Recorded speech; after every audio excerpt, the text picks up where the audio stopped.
Hi Year 3, how are you today? Welcome to your PSHE lesson. This week we're going to be thinking about Children's Mental Health Week, and it's from the 1st to 7th of February this week. Do you know anything about that? If not, let me show you. So we're going to be thinking about what our health is. So what is our health? It's an interesting question, isn't it? Pause the video here and have a chat with the person in the room. Okay, welcome back. What did you decide your health is? I wonder if we have the same questions. So our health comes, I'm just going to move my video back up there, sorry. Our health comes in two parts, physical health and mental health. So physical health is about our body and how it's functioning and the things that it does to help us function. Where mental health is about our thoughts, our feelings and emotions. Now, which one do you think is most important? Physical health or mental health? Pause the video here and have a chat with the person in the room. What did you decide? They're both equally as important, aren't they? Now, important to look after both our physical and our mental health. And I'm going to explain why. So first of all, let's think about our physical health. How can we look after our physical health? So how can we make sure that we are well in our physical body? Let's have a look. Got some ideas here. So we can look after our physical health by getting enough sleep and living in a safe home as well. That's really important. By eating well, so I've got our fruit and veg rainbow here. Having a shower or a bath and keeping ourselves clean, that's really important for our body. Thinking positively, but also being real about our feelings. It's not hiding feelings because it's okay to feel any feeling, not a problem at all. It's not okay when you hide your feelings and don't talk about them because it can make you feel not very happy.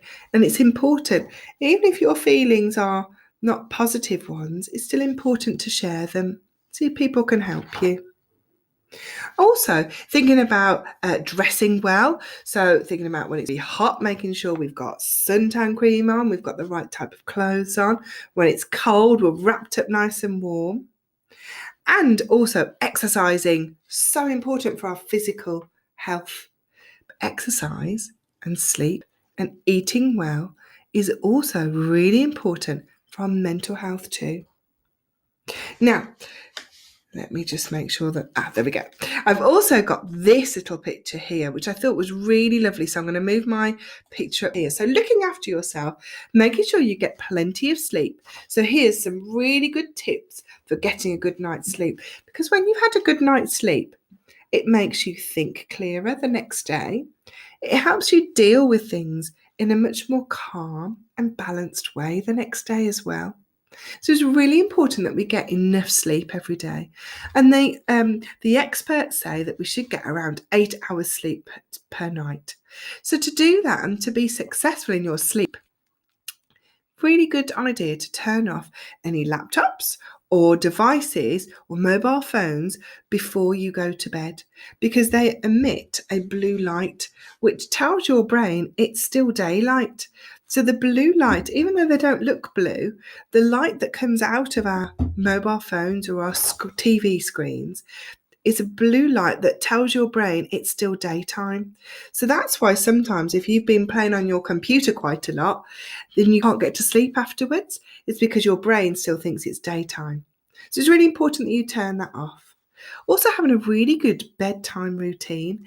So what I like to do, I'm not sure if you're the same, but when it's time, I know it's getting time for bedtime, I'll turn the television off, I'll start to read a book, and then when I feel a little bit sleepy, I'll go into the bathroom and I'll wash my face and I'll brush my teeth, brush my hair, and then I will make myself a nice glass of water to take upstairs to bed with me. And then I'll go upstairs and put my pajamas on and get into bed, and then I'll read a little bit more. And that's my bedtime routine every day. What's yours like? Do you have a good bedtime routine, or could it be changed? So also thinking about keeping your room nice and dark because that helps you sleep as well. And also not eating any sugary drinks before bed. So not eating chocolate and sweeties before you go to bed, because that won't help you sleep either, because your body will be digesting them and the sugar will spike your energy and make you awake again. So really good ideas there for sleeping well. And also some really good tips here for eating a balanced diet. When you eat really well, it feeds and fuels your whole body and it fuels your brain. So when you eat really healthy foods, it really helps your brain. Now, it's okay to eat not so healthy foods every so often, but it's not okay to eat unhealthy foods all the time, because it can affect how your brain works and how your body works. So keeping healthy, some healthy eating tips. Not eating well can lead to changes in your weight, your mood swings, so when I said about your brain, reduce mental health and physical illness. So it's really important we drink lots of water. Eat regular meals and avoid eating when you're bored. Now, sometimes we can often snack while we're watching the television, can't we? So sometimes if you're going to do that, it's making sure that you choose the right thing to snack on. Limiting your junk food. So like I said, it's okay to have that every so often, just not all the time. Eat more fruit and vegetables and don't skip meals, and pay attention to how much you eat. Now, thinking about our mental health, your thoughts, feelings and emotions make up your mental health, and these can change based on your situations from day to day, week to week, hour to hour. It really does depend. But being able to identify and express your feelings and emotions in a healthy way and learning to cope with life events. Now, when I talked there about expressing your emotions in a healthy way, we're going to have a little look at that a little bit more in depth, okay? Because it's really important that we think about how we express in a healthy way, okay? So how can we look after our mental health? Right then. Oh. So here, I'm going to keep moving my picture around because I keep blocking off pictures there, don't I? So I loved some of these things. So I really wanted to share them with you. So how do we look after our mental health? Well, I thought sorry, I'm just going to put my notes down there. Some lessons from fairy tales was great. So here I've said that you won't get things, well, I didn't say this, I found this. You won't get things right 100% of the time. And that's okay. We are all here and we are always learning. We are never, ever going to be perfect at something when we're just starting out. And we're never going to be perfect at something, even when we've been doing it for a while, because there's always room to grow. Remember when we talked about growth mindset before? That's when we need to have that. And also, I loved this one here. Your space is sacred. So clean or declutter it today. So that's thinking about where you are, your environment. And your environment is really important. When you have a cluttered environment and lots of things everywhere, it can make your brain feel a little bit heavy. Make you feel a bit, I don't like this. I know when I don't tidy up my living room and there's stuff everywhere, like things on the chair and my dog's toys everywhere, I feel a bit cross. And then I have to stop and think, how can I make this better? So I tidy up, and when it's nice and tidy and clean, I feel much better then. Protect and enforce your boundaries. So that means if you don't want to do something, you can say that. I don't want to do that. I don't want to do that today. It doesn't make me happy. And that's okay to say that. So making sure that you know the things that you do like and the things that you don't like. And if someone's asking you to do something you don't want to do, you tell them, I don't want to do that. Also, that you are very, very strong. You are stronger than you think. We all often have wobbles where we think, I can't do that. But you can do these things. It's all about getting our mind into the right frame of mind and being ready to tackle things. So believe in yourself, even if no one else does. And I like that because there's a Loch Ness monster. Believe that you can, and you're halfway there. And I love this one here. Be the main character in your own story. Every day we're starting new parts of our lives. Sometimes it might be a big start, so it's a new chapter. And some days it might be just the same chapter still going on. But every day, remember, you are your leading person in your book. So make it really, really special. And don't ever give up on your happy ever after. If there's things that you want to do and things that you want to achieve, go for it. You can do it. And I like this one at the end. Give yourself what you need. So when we're talking about being healthy and looking after our bodies, really important.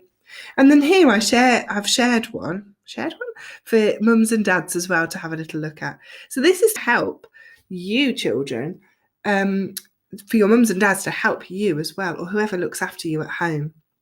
So this is really lovely as well. So you might want to get your mums and dads to come and have a quick look at this one too. Okay, I'm going to move on now. Oh, and my video stopped again. Okay, so what is Children's Mental Health Week? That's where I need to get my little notes. Okay, so Place to Be, that's these people here, okay, launched their first ever Children's Mental Health Week in 2015 to shine a spotlight on the importance of children and young people's mental health. Now it's in its 7th year, and they hope to encourage more people than ever to get involved and spread the word. Now at the bottom here, I have put the website. So if you want to, you can Google that and go and have a look at all the lovely resources they have there. They have a section for parents as well. So your mums and dads or whoever you live with can click on that and they can have a look at the info that's there for you. All right. So from the 1st to the 7th of February, schools and youth clubs and organisations will take part in Children's Mental Health Week. And the theme is Express Yourself. Now, expressing yourself is all about finding ways to share your feelings, thoughts and ideas through creativity. Now, you know I love making things. You know I'm really creative because it's one of my favourite things to do. But did you know that you are too? You are. And all the lovely things that you do when you're creative, and it doesn't matter what you're creative in, is a way that you can express your thoughts and feelings. Now, I'm going to just flick onto my next page now. Okay. So here, I'm going to move myself right there. So here are some lovely ways that children can express themselves. We've got singing, photography, drawing, dancing. What do you like to do to express yourself? How do you show that you're really full of joy? How do you show that you are ecstatic? How do you show that you are really, really content in life? Do you do these things or do you do something else? So it's really important as well to remember that in expressing yourself is not to be the best at something. To remember, we can't always be perfect. But it's not about putting a performance on for other people either. It's about finding a way for you to show the world who you are and to help you feel good about yourself. So what makes your heart sing? What makes you think, oh, I love doing this? Okay. So I want you to really have a think about that. So for the Children's Mental Health Week this year, they're encouraging children and adults too. So parents, mums, dads, aunties, uncles, nannies, granddads out there to explore different ways that you can express yourselves in creative ways that we can share our feelings, thoughts and ideas. So I'd like you to have a little think about that. How are you going to express yourself? All right. How are you going to show how you feel? Now, I'm going to stop the video here. I'm going to go over to part 2 now because I've got some more things I want to share with you. So come with me to part 2 and I'll see you on the other side. See you in a minute.